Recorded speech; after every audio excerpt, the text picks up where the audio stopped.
An interesting development into this Miami Heat offseason is there is a report out there that the Cleveland Cavaliers like Jaime Jaquez Jr. and would likely ask for him in any Donovan Mitchell trade between the Cavs and the Miami Heat. This is much different than the last year trade discussion surrounding Damian Lillard, folks. And before we talk about it, I just need the vibes around the Miami Heat to get much better than they are right now. Do you want the Heat to get back to the NBA Finals? They made it 2 of the last 5 seasons, so I'd like to make it 3 of the last 6 with this upcoming year. So hit that thumbs up icon. Don't jinx it. Get the good vibes flowing for a hopeful Miami Heat rebound season.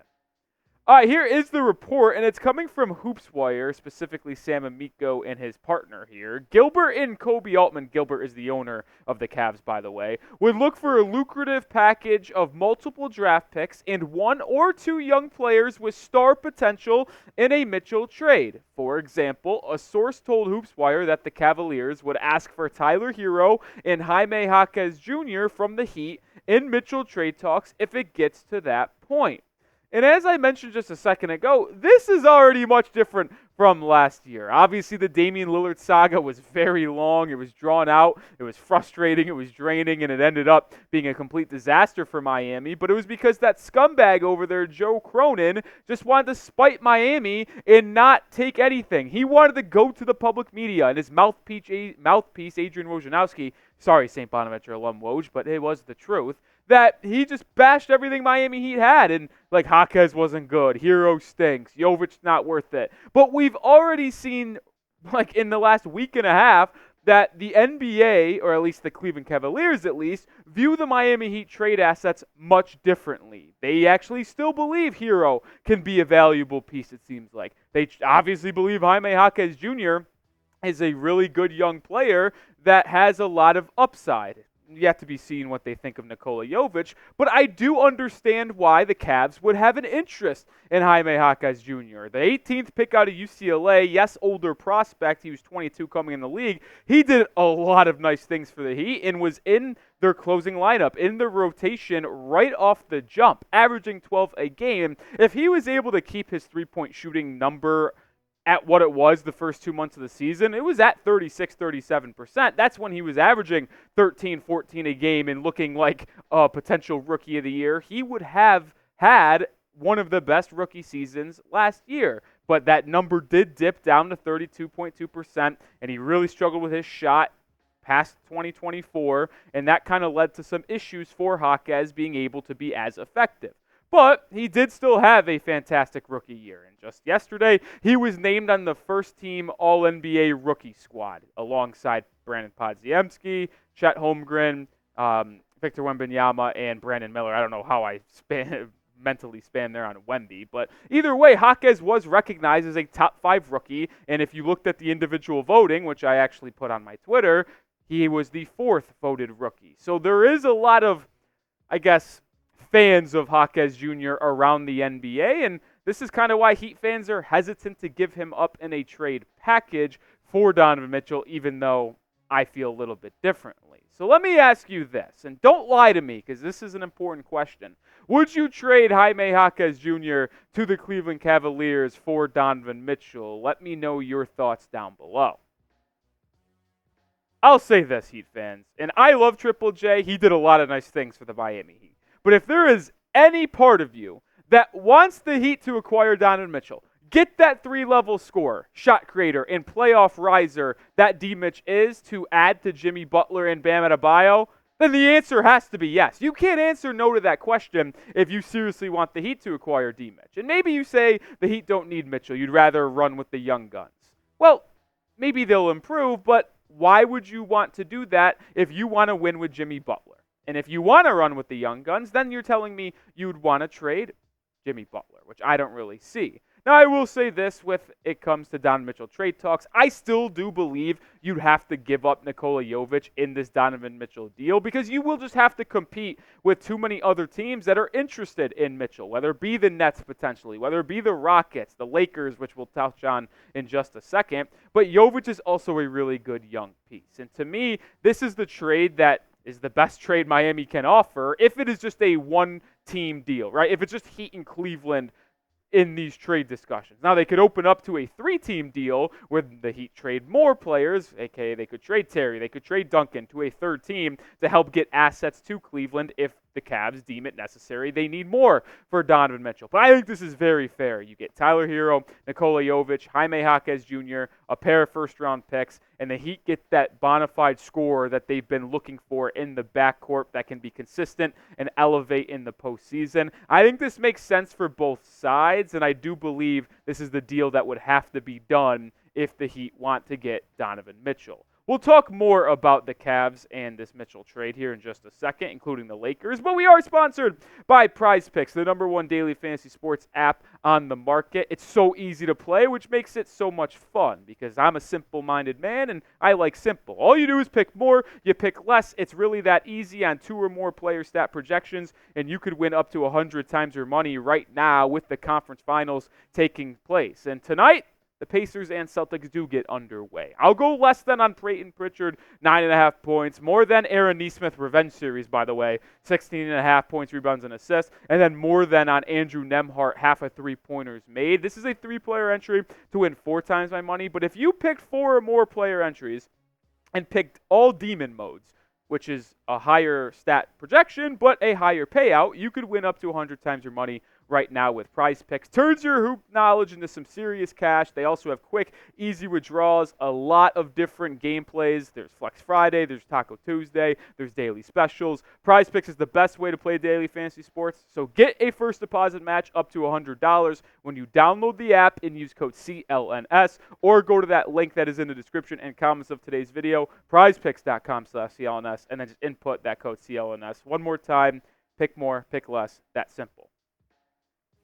Now, the Heat might have actually caught quite a break here as we get back to the Donovan Mitchell discussions surrounding a potential trade. Because if you remember last year, well, the front office of Portland, Joe Cronin, as we mentioned, didn't want to trade him to Miami. Well, that actually might be the case for a different team in regards to Donovan Mitchell. Cleveland Cavaliers owner Dan Gilbert has reportedly, as is reported from Sam Amico, told people, it at least is under the belief, that he would never trade Donovan Mitchell to the Los Angeles Lakers. I don't know if Dan Gilbert hates the Lakers, or it might be because he hates LeBron James for ditching him for the Miami Heat back in 2010 and then leaving again to go to the Lakers after he brought him a title.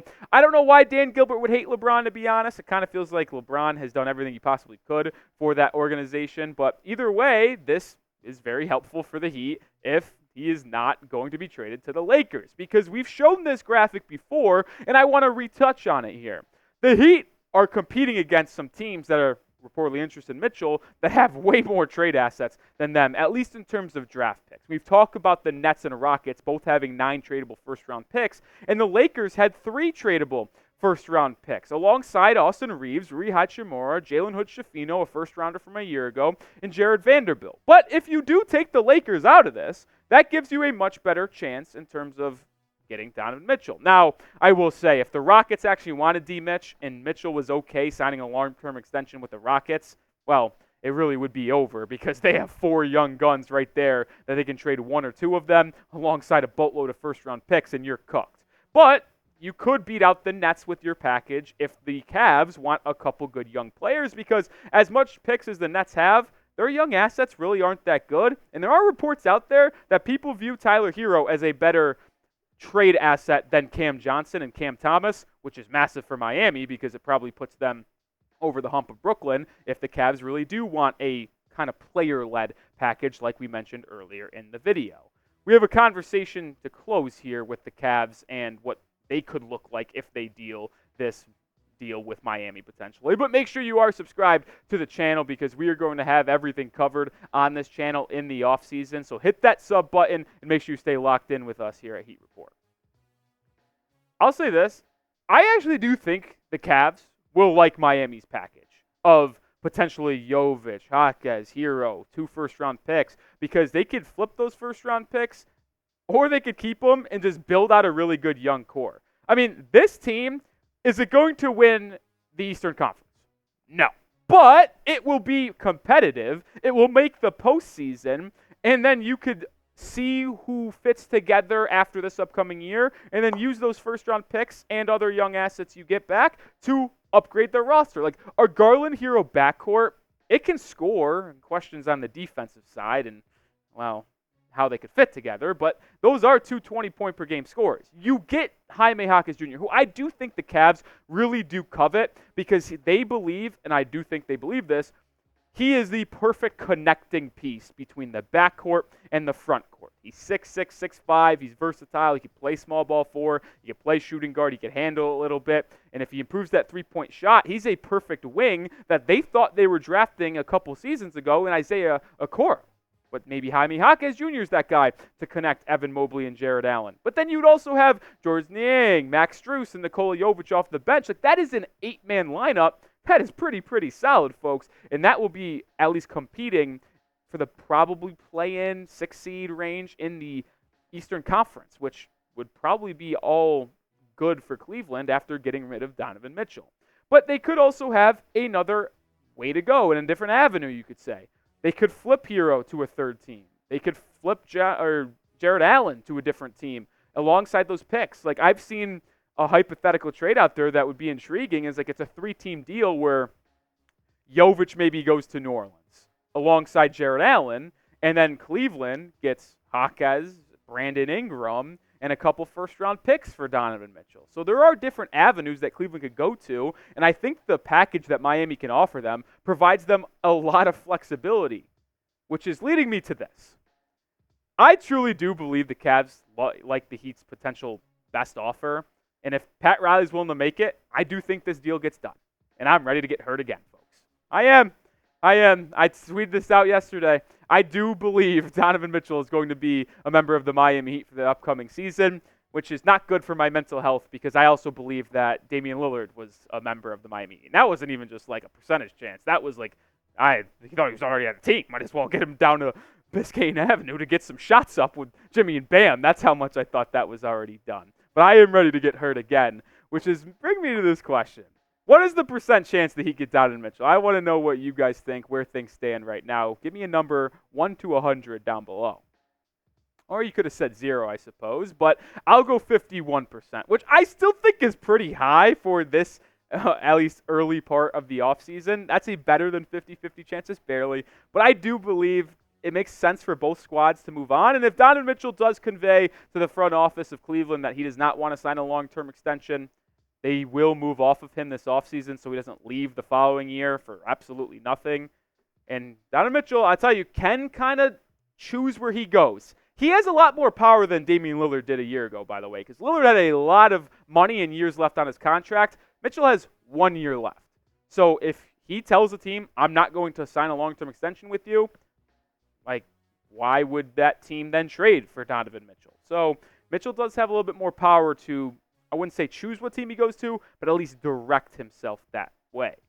All right, that's going to do it for today's video. Appreciate everyone for watching throughout today's show. And if you want more Heat content and more news, rumors, analysis, follow me over at Twitter at Nic_Rohloff. I'm talking Miami Heat basketball every single day. So give me a follow. I'll see you on the next video. Go Heat.